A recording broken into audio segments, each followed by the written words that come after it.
work on Shabbat. Question is, what do Hazanim do? Bal Korez, how are they allowed to work on Shabbat? So, 21, page 182. Not only is it permitted to pay a Hazan for his services, it is preferable to do so. You shouldn't have a Hazan for free. Why? Because then it'll, if you pay him, it'll drive him to be more punctual and perform better. You could tell him, listen, we pay you. You got to do your job right. But if he does it for free, you could say, listen, I'm for free. You can't, right? You do it for free. And the dog who ate for free can't cry, right? You guys get my services for free, so you can't complain. But if he gets paid, then we have right to complain. So better to pay him. What about Shabbat? He's Hazan on Shabbat, or some Hazanim, they're only Hazan on Shabbat. So over there, it's preferable to pay him, even though he's working on Shabbat. This is also the case with those who are paid to teach Torah classes on Shabbat, or a person who works on Shabbat supervising the kashrut of an institution, such as a hotel, catering hall. He's a mashgiach. All these people, the Chachamim are allowed for these people to work and get paid on Shabbat because they're doing a mitzvah, right? I tell people, what's the busiest day of the week for me? It's Shabbat. Shabbat is the busiest day of the week. There's a lot of tefillot. There's a lot of speeches to give. There's 3 shurim to give that day. So there's a lot to do, and it's all work. It's hard work. So I tell you, I'm barely shomer Shabbat. I work on Shabbat. I work on Shabbat. That's the truth. But how is it allowed? It's allowed. It's allowed. So 22, a person may teach a boy bar mitzvah lessons on Shabbat, even if he's paid for doing so. However, it's preferable he should also teach him during the week, in order that the payment should be considered havla. Okay, so a bar mitzvah boy teacher is not necessarily so permitted on Shabbat. Technically it is, but better to teach him also during the week.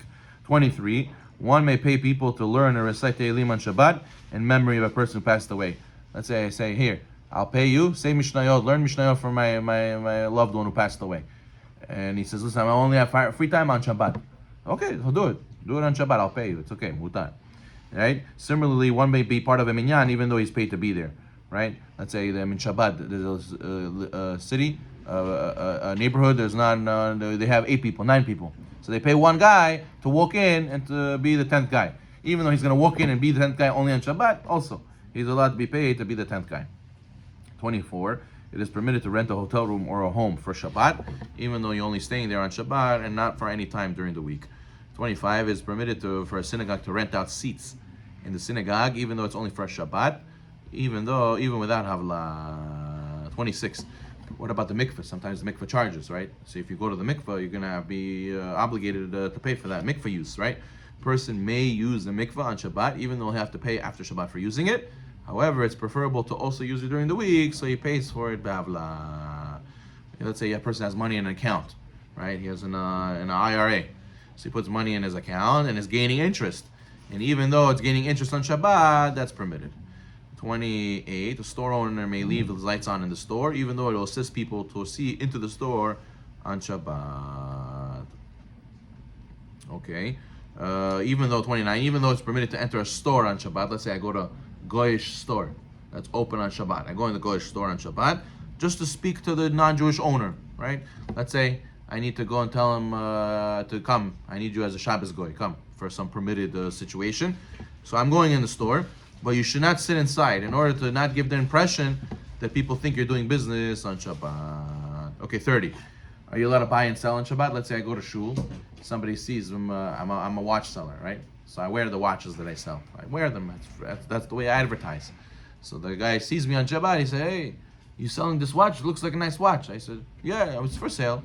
He says, "Can I buy it?" Okay, after Shabbat, come to my house. That's it. It's considered yours. After Shabbat, give me the money. Don't worry. Even if somebody else asks me, I tell them it's sold to you. So this is not allowed on Shabbat. You're not allowed to do that.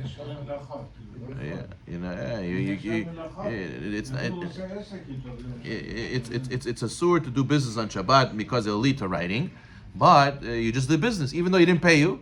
If you say, yeah, that's it, it's for you, it's sold to you, that's a sur. You cannot even rent. You cannot buy, you cannot sell, you cannot even rent.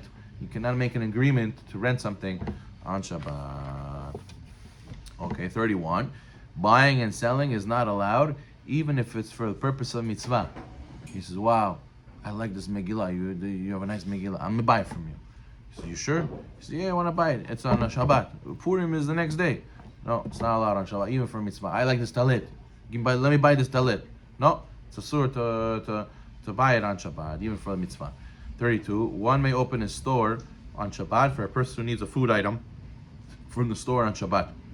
However, one may not state any prices, and he may not weigh or count what is being taken. Are you allowed to go to a store on Shabbat and say, I'll pay you after Shabbat? So this is talking about where a Jew owns a store. Jew's store is closed, but he has let's say produce, or he has drinks that we need, right? So he's gonna open his store just for us, get the drinks, and then we're gonna leave. We're not gonna talk about money. We're not gonna weigh anything, and we're gonna be out. Now you're talking about when you want to go to a goyish store. You want to go to a goyish store, and you want to go and take food items. And what are you gonna tell the goy? They know you, and you tell them, I'll come after Shabbat, and I'll pay you after Shabbat. Oh, you're gonna tell him, just let me take drinks. We'll talk later, and then leave. So it's better not to do that because it looks very funny. Right? It looks very funny that you're going to a goyish store. If by this case of the Jewish store, we're going through the back door. We're not opening the whole front gate. We're making it very private. In this situation, not necessarily is it the same thing. I have to double check if it's be allowed. It'll be maritime potentially because people don't know. People you see you walking out with a shopping bag.